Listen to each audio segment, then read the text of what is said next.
بسم الله الرحمن الرحيم ياسين والقرآن الحكيم إنك لمن المرسلين على صراط مستقيم تنزيل العزيز الرحيم لتنذر قوما ما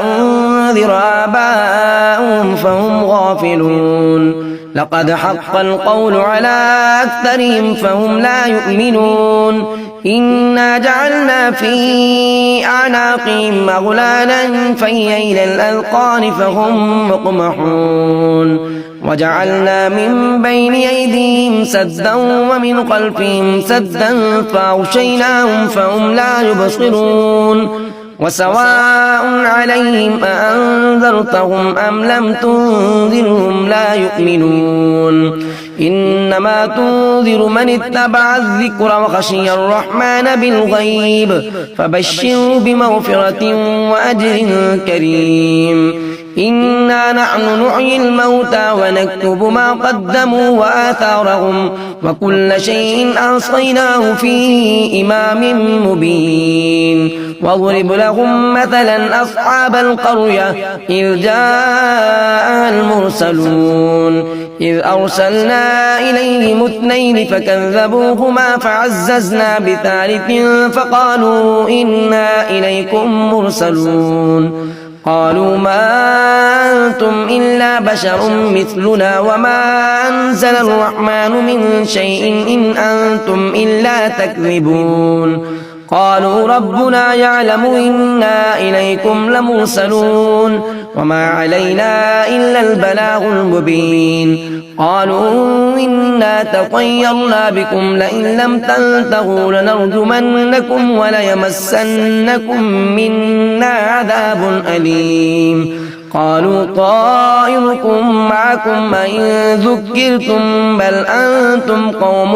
مسرفون وجاء من أقصى المدينة رجل يسعى قال يا قوم اتبعوا المرسلين اتبعوا من لا يسألكم أجرا وهم مهتدون وما لي لا أعبد الذي فطرني وإليه ترجعون أأتخذ من دوني آلية إن يردني الرحمن بضر لا تغن عني شفاعتهم شيئا ولا ينقذون إني إذا لفي ضلال مبين إني آمنت بربكم فاسمعون قيل ادخلوا الجنة قال يا ليت قومي يعلمون بما غفر لي ربي وجعلني من المكرمين وما أنزلنا على قومه من بعده من جند من السماء وما كنا منزلين إن كانت إلا صيحة واحدة فإذا هم خامدون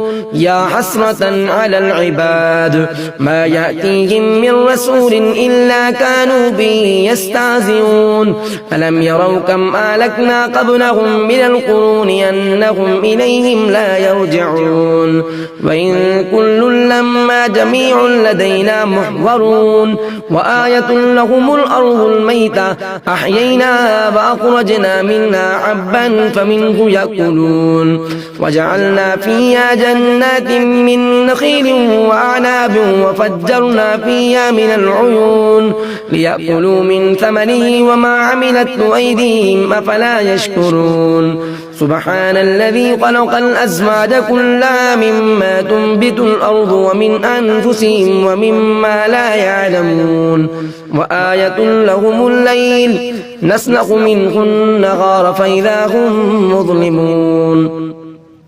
والشمس تجري لمستقر لها ذلك تقدير العزيز العليم والقمر قدرناه منازل حتى عاد كالعرجون القديم لا الشمس ينبغي لها أن تدرك القمر ولا الليل سابق النهار وكل في فلك يسبحون وآية لهم أنا حملنا ذريتهم في الفلك المشحون وخلقنا لهم من مثله ما يركبون وإن نشأ نغرقهم فلا صريخ لهم ولا هم ينقذون إلا رحمة منا ومتاعا إلى حين وإذا قيل لهم اتقوا ما بين أيديكم وما خلفكم لعلكم ترحمون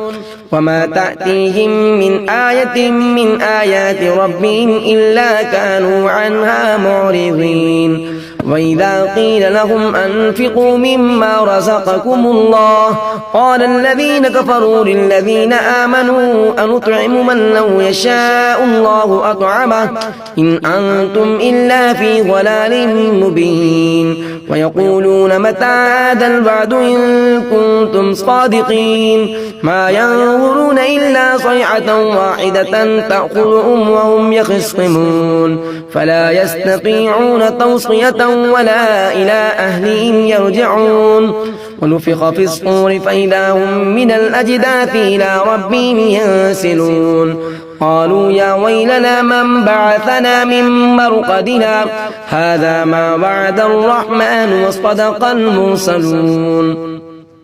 إن كانت إلا صيحة واحدة فإذا هم جميع لدينا محضرون فاليوم لا تظلم نفس شيئا ولا تجزون إلا ما كنتم تعملون إن أصحاب الجنة اليوم في شغل فاكهون هم وأزواجهم في ظلال على الأرائك متكئون لهم فيها فاكهة ولهم ما يدعون سلام قولا من رب رحيم وامتازوا اليوم أيها المجرمون ألم أعهد إليكم يا بني آدم ألا تعبدوا الشيطان إنه لكم عدو مبين وأن اعبدوني هذا صراط مستقيم ولقد أضل منكم جبلا كثيرا أفلم تكونوا تعقلون هذه جهنم التي كنتم توعدون اصلوها اليوم بما كنتم تكفرون اليوم نختم على أفواههم وتكلمنا أيديهم وتشهد أرجلهم بما كانوا يكسبون ولو نشاء لطمسنا على أعينهم فاستبقوا الصراط أفأنا يبصرون ولو نشاء لمسخناهم على مكانتهم فما استطاعوا مضيا ولا يرجعون ومن نعمره ننكسه في الخلق أفلا يعقلون وما علمناه الشعر وما ينبغي له إن هو إلا ذكر وقرآن مبين لينذر من كان حيا ويحق القول على الكافرين أولم يروا أنا خلقنا لهم مما عملت أيدينا أنعاما فهم لها مالكون وذللناها لهم فمنها ركوبهم ومنها يأكلون ولهم فيها منافع ومشارب أفلا يشكرون واتخذوا من دون الله آلية لعلهم ينصرون لا يستطيعون نصرهم وهم لهم جند محضرون فلا يحزنك قولهم إنا نعلم ما يسرون وما يعلنون أولم يرى الإنسان أنا خلقناه من نطفة فإذا هو خصيم مبين وضرب لنا مثلا ونسي خلقه قال من يحيي العظام وهي رميم قل يحيي الذي أنشأها أول مرة وهو بكل خلق عليم الذي جعل لكم من الشجر الأخضر نارا فإذا أنتم منه توقدون أوليس الذي خلق السماوات والأرض بقادر على أن يخلق مثلهم بلى وهو الخلاق العليم إنما أمره إذا أراد شيئا أن يقول له كن فيكون فسبحان الذي بيده ملكوت كل شيء وإليه ترجعون